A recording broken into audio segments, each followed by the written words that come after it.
Daylan, just what kind of challenges did you see Alabama present when they dropped back and passed the ball? I feel like we did a pretty good job against the pass. He had 200 passing yards. That's his season low. But, I mean, he made big-time plays when they needed him. He's a real good player. And, like that fourth down he converted on the run, that's just a great ball. Great players make great plays, and he made a play for his team, helped him win the game. But overall, I feel like we did pretty decent against the pass. Against an offense like that, how much do those penalties that extend drives, like the first one you guys had, just how much does that hurt? Yeah, that hurts a lot. The first two drives were penalty-driven drives. So, I mean, spotting the team 14 points, really off giving them a lot of yards off penalties is never really going to end well. So we definitely got to clean up the penalties. After those first two drives, you guys seemed to settle in and play pretty well defensively. Were there any adjustments that you guys made after the first couple drives? Or? Nah, we just wasn't giving them free yards with penalties, and I feel like that was the difference. You know what I'm saying? So we just got to stop having silly penalties and playing clean football, and we'll be all right. Daylan, obviously it's a little bit of a different perspective from you in the secondary, but how important is it to pressure a quarterback like Ty Simpson, who's so accurate and can deliver in some tight windows? Yeah, it was definitely important to give pressure and people in his face. You never want to give a good quarterback like that a lot of time just to pick apart a defense. So getting pressure in his face was definitely a big thing, and I feel like when we did, we were good. When we didn't, you know.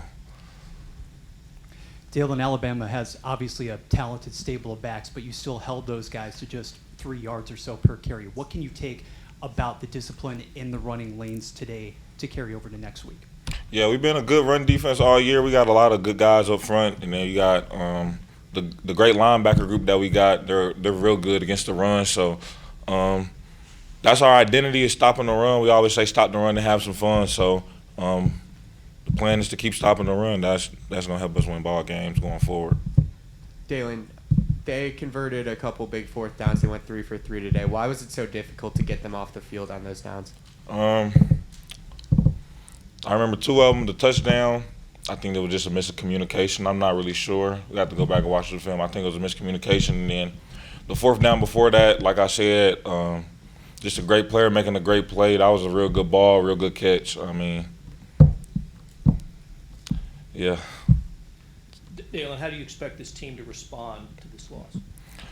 We're gonna bounce back for sure. We're gonna have a good week of prep and move on. We're gonna be sad or whatever about it today. Then tomorrow we're gonna get ready for our next opponent and have a good week of prep.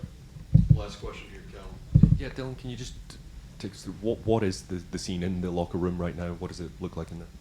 I mean, obviously everybody's disappointed that we lost. So I mean, a lot of disappointment. Definitely very quiet. People thinking about what they probably could have did better or different plays that could have went different ways. So a lot of disappointment in the locker room, but we'll move past it and get ready for next week. Just a quick follow-up. What is it going to take to capitalize on an opportunity like this that you had today in future games? Yeah, learn from it.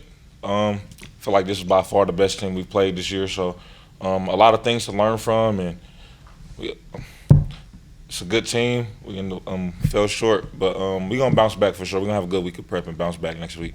Thanks, Daylan. Yeah, thank you.